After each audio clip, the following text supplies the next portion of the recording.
Tree Grows in Brooklyn, Chapter 47. For the little while of Christmas holidays, it had been almost like old times in the Nolan family. But after New Year's, things reverted to the new routine which had grown on them since Johnny's death. There were no more piano lessons, for one thing.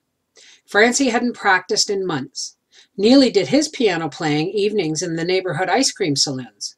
He had been an expert at ragtime and was becoming even more expert at jazz.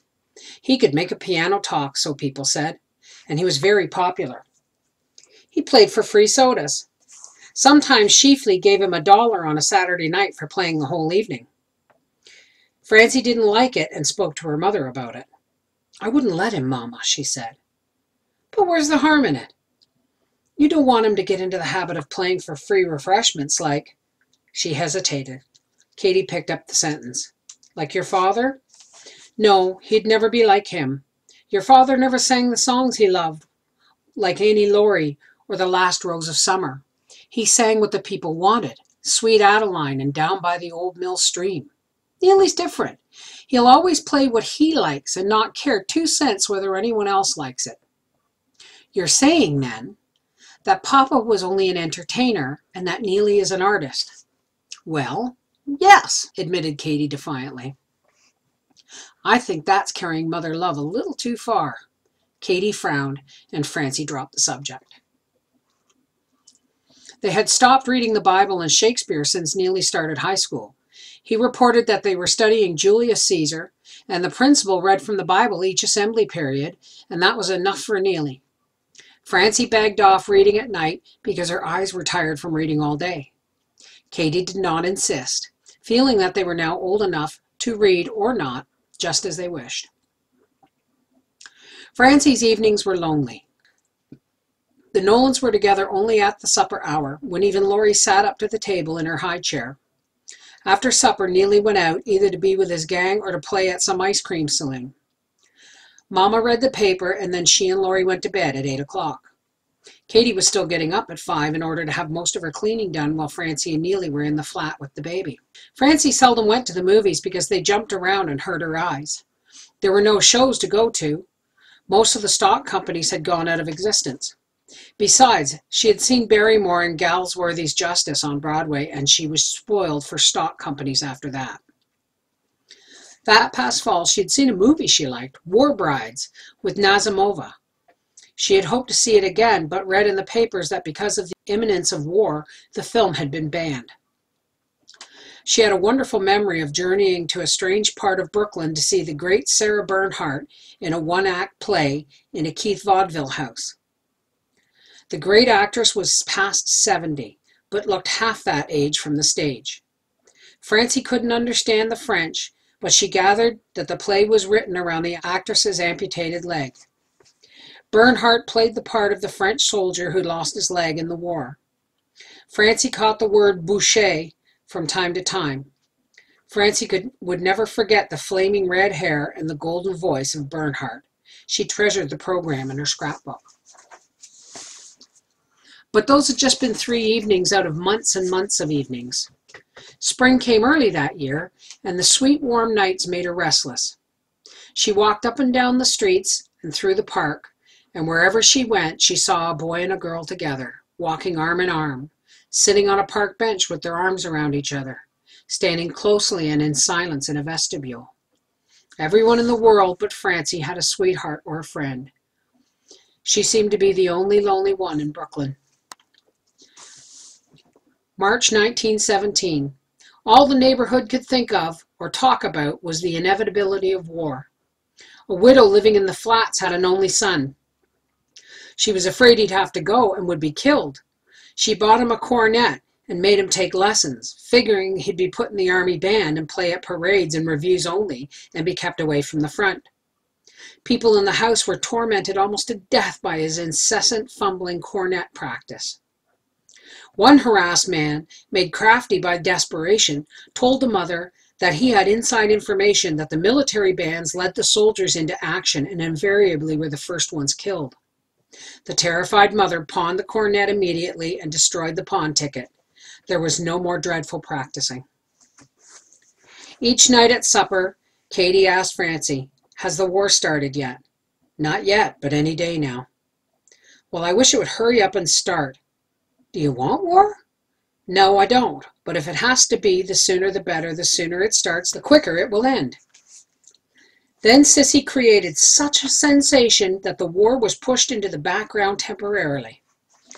Sissy, who was done with her wild past, and who should have been settling down into the calm that precedes satisfied middle age, threw the family into a turmoil by falling madly in love with the John to whom she had been married for more than 5 years. Not only that, but she got herself widowed, divorced, married, and pregnant, all in 10 days' time. The Standard Union, Williamsburg's favorite newspaper, was delivered as usual one afternoon to Francie's desk at closing time. As usual, she took it home so that Katie could read it after supper. Francie would bring it back to the office the next morning and read and mark it. Since Francie never read newspapers outside of office hours, she had no way of knowing what was in that particular issue. After supper, Katie sat by the window to look through the paper. An instant after turning the third page, she exploded her "Oh my!" of utter astonishment. Francie and Neely ran to look over her shoulder. Katie pointed to a heading. Hero fireman loses life in Walbout Market Blaze. Underneath, in small type, was a subheading. Had planned to retire on pension next month. Reading the item, Francie discovered that the heroic fireman had been Sissy's first husband. There was a picture of Sissy taken 20 years ago. Sissy with a towering crimped pompadour and huge leg of mutton sleeves. Sissy, 16 years old. There was a caption under Sissy's picture. Widow of heroic firefighter. "Oh my," repeated Katie. "Then he never married again. He must have kept Sissy's picture all that time, and when he died, some men must have gone through his stuff and found Sissy." "I've got to get over there right away." Katie took off her apron and went to get her hat, explaining, "Sissy's John reads the papers. She told him she was divorced. Now that he knows the truth, he'll kill her. At least throw her out," she amended. "She'll have no place to go with the baby and mother." "He seems like a nice man," said Francie. "I don't think he'd do that. We don't know what all he won't do. We don't know anything about him. He's a stranger in the family, always has been. Pray God I don't get there too late." Francie insisted on going along, and Neely agreed to stay home with the baby on condition that he be told every single thing that happened. When they got to Sissy's house, they found her rosy with excitement. Grandma Mary Romilly had taken the baby and retired to the front room where she sat in the dark and prayed for everything to come out all right. Sissy's John gave them his version of the story. "I'm away working in the shop, see? These here men come to the house and say to Sissy, 'Your husband's just been killed, see?' Sissy thinks they mean me." He turned on Sissy suddenly. "Did you cry?" "You could hear me on the next block," she assured him. He seemed gratified. "They asked Sissy what they should do with the body. Sissy asks, is there any insurance, see? Well, it turns out there is, for $500, paid up 10 years ago and still made out in Sissy's name. So what does Sissy go to work and do? She tells them to lay him out in Speck's funeral parlor, see? A $500 funeral she orders." "I had to make the arrangements," apologized Sissy. "I'm his only living relation." "And that's not all," he went on. "Now they're going to come around and give Sissy a pension. I won't stand for it," he roared suddenly. "When I marry her," he went on more calmly, "she tells me she's a divorced woman. Now it turns out she's not." "But there's no divorce in the Catholic Church," insisted Sissy. "You wasn't married in the Catholic Church." "I know, so I never considered I was married, and I didn't think I had to get a divorce." He threw his hands up in the air and moaned, "I give up." It was the same cry of futile despair he had uttered when Sissy had insisted that she had given birth to the baby. "I marry her in good faith, see? And what does she do?" he asked rhetorically. "She turns right around and makes us live in adultery." "Don't say that," said Sissy sharply. "We're not living in adultery. We're living in bigamy. And it's got to stop right now, see? You're widowed from the first one, and now you got to get a divorce from the second, and then you're going to marry me again, see?" "Yes, John," she said meekly. "And my name isn't John," he roared. "It's Steve, Steve, Steve." With each repetition of his name, he pounded on the table so hard that the blue glass sugar bowl with the spoons hanging around its rim clattered up and down. He pushed a finger into Francie's face. "And you! From now on, I'm Uncle Steve, see?" Francie stared at the transformed man in dumb amazement. "Well, what do you say?" he barked. Hello, Uncle Steve." "That's more like it." He was mollified. He took his hat from a nail behind the door and jammed it on his head. "Where are you going, Steve?" asked Katie, worried. "Listen, when I was a kid, my old man always went out and got ice cream when company came in his house. Well, this is my house, see? And I got company, so I'm going out and get a quart of strawberry ice cream, see?" He went. "Isn't he wonderful?" sighed Sissy. "A woman can fall in love with a person like that." "Looks like the Romillys have a man in the family at last," commented Katie dryly. Francie went into the dark front room. By the light of the street lamp, she saw her grandmother sitting at the window, with Sissy's sleeping baby in her lap and her amber rosary beads dangling from her trembling fingers. "You can stop praying now, Grandma," she said. "Everything's all right. He went out to get ice cream, see?" "Glory be to the Father, and to the Son, and to the Holy Ghost," praised Mary Romilly. In Sissy's name, Steve wrote to her second husband at his last known address and put "Please forward" on the envelope. Sissy asked him to consent to a divorce so that she might remarry. A week later, a fat letter came from Wisconsin. Sissy's second husband informed her that he was well, had obtained a Wisconsin divorce 7 years ago, had probably remarried, settled down in Wisconsin where he had a good job and was the father of 3 children. He was very happy, he wrote, and in belligerently underlined words threatened that he intended to stay that way. He enclosed an old press clipping to prove that she had been legally informed of the divorce action by publication. He enclosed a photostatic copy of the decree, grounds, desertion, and a snapshot of 3 bouncing children. Sissy was so happy at being divorced so quickly that she sent him a silver-plated pickle dish as a belated wedding present. She felt that she had to send a letter of congratulation also. Steve refused to write it for her, so she asked Francie to do it. "Write that I hope you'll be very happy," dictated Sissy. "But Aunt Sissy, he's been married 7 years, and it's settled by now whether he's happy or not." "When you first hear that someone's married, it's polite to wish them happiness. Write it down." "All right," she wrote it down. "What else?" "Write something about his children, how cute they are. Something like..." The words stuck in her throat. She knew he had sent the picture to prove Sissy's stillborn children had not been his fault. That hurt Sissy. "Write that I'm the mother of a beautiful, healthy baby girl, and put a line under healthy." "But Steve's letter said you were only planning to get married. This man might think it's funny that you got a baby so soon." "Write it like I said," ordered Sissy, "and write that I expect another baby to be born next week." "Sissy, you don't really..." "Of course not, but write it down anyhow." Francie wrote that down. "Anything else?" "Say thanks for the divorce paper, then say I got out my own divorce a year before he got it, only I forgot," she concluded lamely. "But that's a lie. I did get the divorce before he did. I got it in my mind." All right, surrendered Francie. "Write that I'm very happy and intend to stay that way, and put an underline under those words like he did." "Gosh, Sissy, must you have the last word?" "Yes, just like your mother has to have it, and Evie, and you too." Francie made no more objections. Steve got a license and married Sissy all over again. This time a Methodist minister performed the ceremony. It was Sissy's first marriage by the church, and at last she believed that she was truly married until death did the parting. Steve was very happy. He loved Sissy and had always been afraid of losing her.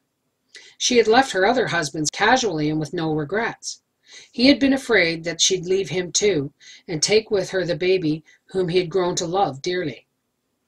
He knew that Sissy believed in the church, any church, Catholic or Protestant, that she'd never walk out on a church marriage. For the first time in their relationship, he felt happy, secure, and masterful, and Sissy discovered that she was madly in love with him. Sissy came over one evening after Katie had gone to bed. She told her not to get up, that she'd sit in the bedroom and talk to her. Francie was sitting at the kitchen table pasting poems into old notebooks. She kept a razor blade at the office and cut out poems and stories she liked for her scrapbooks. She had a series of them. One was labeled the Nolan Book of Classical Poems, another the Nolan Volume of Contemporary Poetry, and a third was a book of Annie Laurie, in which Francie was collecting nursery rhymes and animal stories to be read to Laurie when she was old enough to understand. The voices coming from the dark bedroom made a soothing rhythm. Francie listened as she paced it. Sissy was saying, "Steve, so fine and decent. And when I realized it, I hated myself on account of the others. Outside of my husband's, I mean." "You didn't tell him about the others?" asked Katie apprehensively. "Do I look like a fool? But I wish with all my heart that he'd been the first and only one." "Woman talks that way," said Katie. "It means she's going into the change of life." "How do you make that out?" "If she never had any lovers, she kicks herself around when the change comes, thinking of all the fun she could have had, didn't have, and now can't have. If she had a lot of lovers, she argues herself into believing that she did wrong and she's sorry now. She carries on that way because she knows that soon all her womanness will be lost. And if she makes believe being with a man was never any good in the first place, she can get comfort out of her change." "I'm not going into any change of life," said Sissy indignantly. "In the first place, I'm too young, and in the second place, I wouldn't stand for it." "It has to come to all of us someday," sighed Katie. There was terror in Sissy's voice. "Not to be able to have children anymore? To be half a woman? Get fat? Have hair grow on your chin? I'll kill myself first," she cried passionately. "Anyhow," she added complacently, "I'm nowhere near the change because I'm that way again." There was a rustle from the dark bedroom. Francie could visualize her mother raising herself on her elbow. "No, Sissy, no. You can't go through that again. 10 times it's happened. 10 children stillborn. And it will be harder this time because you're going on 37. That's not too old to have a baby." "No, but it's too late to get over another disappointment easily." "You needn't worry, Katie. This child will live." "You've said that each time." "This time I'm sure, because I feel God is on my side," she said with quiet assurance. And after a while she said, "I told Steve how I got little Sissy." "What did he say?" "He knew all the while I hadn't given birth to her, but the way I claimed I had got him mixed up. He said it didn't matter as long as I didn't have her by another man, and that since we had her from birth, almost he really feels that she is his baby. It's funny how the baby looks like him. She has his dark eyes and the same round chin and the same small ears close to her head like him. She got those dark eyes from Lucia, and 1,000,000 people in the world have round chins and small ears. But if it makes Steve happy to think the baby looks like him, that's fine." There was a long silence before Katie spoke again. "Sissy, did you ever get any idea from that Italian family as to who the father was?" "No." Sissy, too, waited a long time before she continued. "You know who told me about the girl being in trouble and where she lived and all?" "Who?" "Steve." "Oh, my." Both were quiet for a long time. Then Katie said, "Of course that was accidental." "Of course," agreed Sissy. "One of the fellows in his shop told him. He said a fellow who lived on Lucia's block." "Of course," Katie repeated. "You know how funny things happen here in Brooklyn that have no meaning at all. Like sometimes I'm walking on a street and I think of someone I haven't seen in maybe 5 years, and I turn a corner and there's that person walking towards me." "I know," answered Sissy. "Sometimes I'm doing something that I never did before in my life, and all of a sudden I have the feeling that I did that same thing before, maybe in another life." Her voice died away. After a while she said, "Steve always said he'd never take another man's child." "All men say that." "Life's funny," Katie went on. "A couple of accidental things come together and a person could make a lot out of them. It was just accidental that you got to know about that girl. That same fellow must have told a dozen men in the shop. Steve just mentioned it to you accidentally. It was just by accident that you got in with that family, and just accidental that the baby has a round instead of a square chin. It's even less than accidental. It's..." Katie stopped to search for a word. Francie in the kitchen had become so interested that she forgot she wasn't supposed to be listening. When she knew her mother was groping for a word, she supplied it unthinkingly. "You mean coincidental, Mama?" she called out. A shocked silence came from the bedroom. Then the conversation was resumed, but this time in whispers.